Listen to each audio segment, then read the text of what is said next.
Donald Trump left us the worst unemployment since the Great Depression. Donald Trump left us the worst public health epidemic in a century. Donald Trump left us the worst attack on our democracy since the Civil War. Eat it, Trump. And what Trump. we have done is clean up Donald Trump's mess. Trump. What we have done and what I intend to do is build on what we know are the aspirations and the hopes of the American people. But I'm going to tell you on this debate tonight, you're going to hear from the same old tired playbook a bunch of lies, grievances, and name-calling. What you're going to hear tonight is a detailed and dangerous plan called Project 2025 that the former president intends on implementing if he were elected again. I believe very strongly that the American people want a president who understands the importance of bringing us together, knowing we have so much more in common than what separates us, and I pledge to you to be a president for all Americans. President Trump will give you a minute to respond. Number one, I have nothing to do, as you know, and as she knows better than anyone, I have nothing to do with Project 20. You dumbass liar. It's out there. I haven't read it. I don't want to read it purposely. I'm not going to read it. This was a group of people that got together. They came up with some ideas. I guess some good, some bad. But it makes no difference. I have nothing to do. Everybody knows I'm an open book. Everybody knows what I'm going to do. Cut taxes very substantially and create a great economy like I did before. We had the greatest economy. We got hit with a pandemic. And the pandemic was not since 1917, where 100 million people died, has there been anything like it. We did a phenomenal job with the pandemic. We handed Dumbass them liar. over a country where the economy and where the stock market was higher than it was before the pandemic came in. Nobody's ever seen anything like it. We made ventilators for the entire world. We got gowns, we got masks, we did things that nobody thought possible. And people give me credit for rebuilding the military, they give me credit for a lot of things, but not enough credit for the great job we did with the pandemic. But the only jobs they got were bounce back jobs. These were jobs bounced back, and it bounced back and it went to their benefit, but I was the one that created them. They know it, and so does everybody else. Vice President Harris, how will you respond? So, Donald Trump has no plan for you. And when you look at his economic plan, it's all about tax breaks for the richest people. I am offering what I describe as an opportunity economy, and the best economists in our country, if not the world, have reviewed our relative plans for the future of America. What Goldman Sachs has said is that Donald Trump's plan would make the economy worse, mine would strengthen the economy. What the Wharton School has said is Donald Trump's plan would actually explode the deficit. 16 Nobel laureates have described his economic plan as something that would increase inflation and by the middle of next year would invite a recession. You just have to look at where we are and where we stand on the issues. And I'd invite you to know that Donald Trump actually has no plan for you because he is more interested in defending himself than he is in looking out for you. It's just a soundbite that you heard that to say. Look, I went to the Wharton School of Finance, and many of those professors, the top professors, think my plan is a brilliant plan. It's a great plan. It's a plan that's going to bring up our worth, our value as a country. It's going to make people want to be able to go and work and create jobs and create a lot of good, solid money for our country. Just to finish off, she doesn't have a plan. She copied Biden's plan, and it's like 4 sentences, like run, spot, run. 4 sentences that are just, oh, we'll try and lower taxes. She doesn't have a plan. Take a look at her plan. She doesn't have a plan. Mr. President, I do want to drill down on something you both brought up. The Vice President brought up your tariffs, you responded, and let's drill down on this, because your plan is what she calls is essentially a national sales tax. Your proposal calls for tariffs, as you pointed out here, on foreign imports across the board. You recently said that you might double your plan, imposing tariffs up to 20% on goods coming into this country. As you know, many economists say that with tariffs at that level, costs are then passed on to the consumer. Vice President Harris has argued it'll mean higher prices on gas, food, clothing, medication, arguing it costs the typical family nearly $4,000 a year. Do you believe Americans can afford higher prices because of tariffs? They're not going to have higher prices. What's going to have, and who's going to have higher Tariffs prices is China are paid by the and people. all of the countries that have been ripping us off for years. I was the only president ever China was paying us hundreds of billions of dollars, and so were other countries. And you know, if she doesn't like them, they should have gone out and they should have immediately cut the tariffs. But those tariffs are there 3.5 years now under their administration. We are going to take in billions of dollars, hundreds of billions of dollars. I had no inflation, virtually no inflation. They had the highest inflation perhaps in the history of our country, because I've never seen a worse period of time. People can't go out and buy cereal or bacon or eggs or anything else. The people of our country are absolutely dying with what they've done. They've destroyed the economy. And all you have to do is look at a poll. The polls say 80 and 85 and even 90% that the Trump economy was great, that their economy was terrible. Vice President Harris, I do want to ask for your response, and you heard what the president said there, because the Biden administration did keep a number of the Trump tariffs in place. So how do you respond? Well, let's be clear that the Trump administration resulted in a trade deficit, one of the highest we've ever seen in the history of America. He invited trade wars. You want to talk about his deal with China? What he ended up doing is, under Donald Trump's presidency, he ended up selling American chips to China to help them improve and modernize their military, basically sold us out. When a policy about China should be in making sure the United States of America wins the competition for the 21st century, which means focusing on the details of what that requires, focusing on relationships with our allies, focusing on investing in American-based technology so that we win the race on AI, on quantum computing, focusing on what we need to do to support America's workforce, so that we don't end up having on the short end of the stick in terms of workers' rights. But what Donald Trump did, let's talk about this, with COVID, is he actually thanked President Xi for what he did during COVID. Look at his tweet. Thank you, President Xi, exclamation point, when we know that Xi was responsible for lacking and not giving us transparency about the origins of COVID. President Trump, I'll let you respond. First of all, they bought their chips from Taiwan. We hardly make chips anymore because of philosophies like they have and policies like they have. I don't say her because she has no policy. Everything Yeah, that she fucking believed dumbass. 3 years ago and 4 years ago is out the window. She's going to my philosophy now. In fact, I was going to send her a MAGA hat. She's gone to my philosophy. But if she ever got elected, she'd change it. And it will be the end of our country. She's a Marxist. Everybody knows she's a Marxist. Her father's a Marxist professor in economics, and he taught her well. But when you look at what she's done to our country, and when you look at these millions and millions of people that are pouring into our country monthly, where it's, I believe, 21 million people, not the 15 that people say, and I think it's a lot higher than the 21. That's bigger than New York State pouring in. And just look at what they're doing to our country. They're criminals. Many of these people coming in are criminals. And that's bad for our economy, too. You know, you mentioned before, we'll talk about immigration later. Well, bad immigration is the worst thing that can happen to our economy. They have, and she has, destroyed our country with policy that's insane. Almost policy that you'd say they have to hate our country. President Trump, thank you. Lindsay? I want to turn to the issue of abortion. President Trump, you've often touted that you were able to kill Roe v. Wade. Last year, you said that you were proud to be the most pro-life president in American history. Then last month, you said that your administration would be great for women and their reproductive rights. In your home state of Florida, you surprised many with regard to your 6-week abortion ban, because you initially had said that it was too short. And you said, quote, I'm going to be voting that we need more than 6 weeks. But then the very next day you reversed course and said you would vote to support the 6-week ban.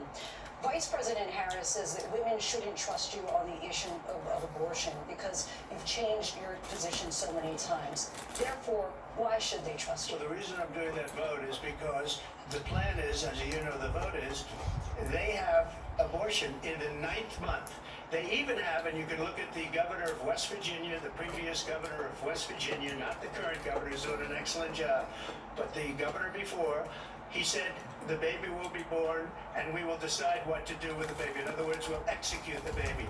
And that's why I did that, because that predominates, because they're radical. The Democrats are radical in that. And her vice presidential pick, which I think was a horrible pick, by the way, for our country, because he is really out of it. But her vice presidential pick says abortion in the 9th month is absolutely fine. He also says execution after birth. It's an execution, no longer abortion, because the baby is born. It is okay. And that's not okay with me, hence the vote. But what I did is something for 52 years. They've been trying to get Roe v. Wade into the states. And through the genius and heart and strength of 6 Supreme Court justices, we were able to do that. Now, I believe in the exceptions for rape, incest, and life of the mother. I believe strongly in it. Ronald Reagan did also. 85% of Republicans do. Exceptions, very important. But we were able to get it, and now states are voting on it. And for the first time, you're going to see, look, this is an issue that's torn our country apart for 52 years. Every legal scholar, every Democrat, every Republican, liberal, conservative, they all wanted this issue to be brought back to the states where the people could vote. And that's what happened. And now, Ohio, the vote was somewhat liberal. Kansas, the vote was somewhat liberal, much more liberal than people would have thought. But each individual state is voting. It's the vote of the people now. It's not tied up in the federal government. I did a great service in doing it. It took courage to do it. And the Supreme Court had great courage in doing it. And I give tremendous credit to those 6 justices. There is no state in this country where it is legal to kill a baby after it's born. Madam Vice President, I want to get your response to President Trump. Well, as I said, you're going to hear a bunch of lies, and that's not actually a surprising fact. Let's understand how we got here. Donald Trump hand-selected 3 members of the United States Supreme Court with the intention that they would undo the protections of Roe v. Wade. And they did exactly as he intended. And now in over 20 states, there are Trump abortion bans, which make it criminal for a doctor or nurse to provide health care. In one state, it provides prison for life. Trump abortion bans that make no exception even for rape and incest, which understand what that means. A survivor of a crime of violation to their body does not have the right to make a decision about what happens to their body next. That is immoral. And one does not have to abandon their faith or deeply held beliefs to agree. The government, and Donald Trump certainly, should not be telling a woman what to do with her body. I have talked with women around our country. You want to talk about this is what people wanted? Pregnant women who want to carry a pregnancy to term, suffering from a miscarriage, being denied care in an emergency room because the healthcare providers are afraid they might go to jail, and she's bleeding out in a car in the parking lot. She didn't want that. Her husband didn't want that. A 12 or 13-year-old survivor of incest being forced to carry a pregnancy to term. They don't want that. And I pledge to you, when Congress passes a bill to put back in place the protections of Roe v. Wade, as President of the United States, I will proudly sign it into law. But understand, if Donald Trump were to be reelected, he will sign a national abortion ban. Understand, in his Project 2025, there would be a national abortion, a monitor that would be monitoring your pregnancies, your miscarriages. I think the American people believe that certain freedoms, in particular the freedom to make decisions about one's own body, should not be made by the government. Thank you, Vice President Harris. Well, there she goes again. It's a lie. I'm not signing a ban, and there's no reason to sign a ban because we've gotten what everybody wanted. Democrats, Republicans, and everybody else, and every legal scholar wanted it to be brought back into the states, and the states are voting. And it may take a little time, but for 52 years, this issue has torn our country apart, and they've wanted it back in the states. And I did something that nobody thought was possible. The states are now voting. What she says is an absolute lie.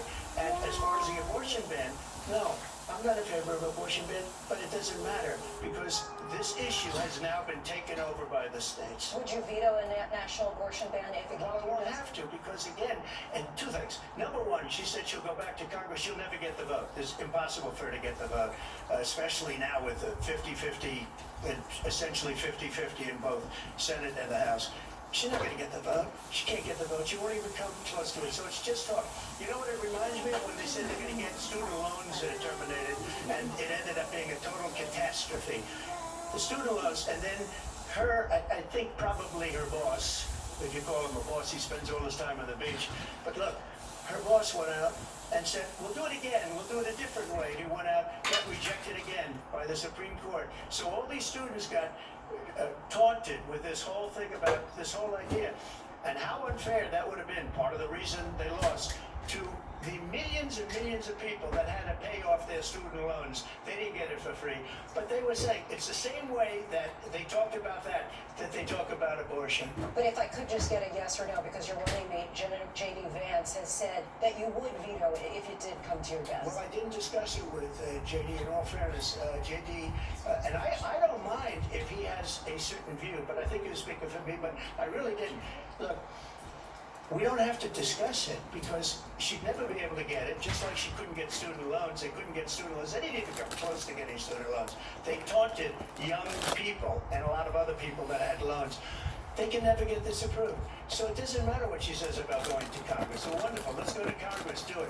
But the fact is that for years they wanted to get it out of Congress and out of the federal government, and we did something that everybody said couldn't be done. And now you have a vote of the people on abortion. Vice President Harris, I want to give you your time to respond, but I do want to ask, would you support any restrictions on a woman's right to an abortion? I absolutely support reinstating the protections of Roe v. Wade, and as you rightly mentioned, nowhere in America is a woman carrying a pregnancy to term and asking for an abortion. That is not happening. It's insulting to the women of America. And understand what has been happening under Donald Trump's abortion bans. Couples who pray and dream of having a family are being denied IVF treatments. What is happening in our country? Working people, working women who are working one or two jobs, who can barely afford childcare as it is, have to travel to another state to get on a plane sitting next to strangers to go and get the health care she needs. Barely can afford to do it, and what you are putting her through is unconscionable. And the people of America have not, the majority of Americans believe in a woman's right to make decisions about her own body, and that is why in every state where this issue has been on the ballot, in red and blue states both, the people of America have voted for freedom. Vice President Harris. Excuse me, I have to respond. Another lie. It's another lie. Yeah, I have been a fucking leader dumbass. On IVF, which is fertilization. The IVF, I have been a leader. In fact, when they got a very negative decision on IVF from the Alabama courts, I saw the people of Alabama and the legislature 2 days later voted it in. I've been a leader on it. They know that, and everybody else knows it. I have been a leader on fertilization, IVF. And the other thing, you should ask, will she allow abortion in the 8th month, 9th month, 7th month? Okay, would you do that? Why don't you ask me that Why question? don't you That's answer the problem. question? Would you Because veto? under Roe v. Answer Wade, the question. Would you veto? you could do abortions in the 7th month, the 8th month, the 9th That's month, not true. and probably after birth. Just look at the former governor of Virginia. The governor of Virginia said we put the baby aside and then we determine what we want to do with the baby. President Trump, thank you. We're going to turn now to immigration and border security. We know it's an issue that's important to Republicans.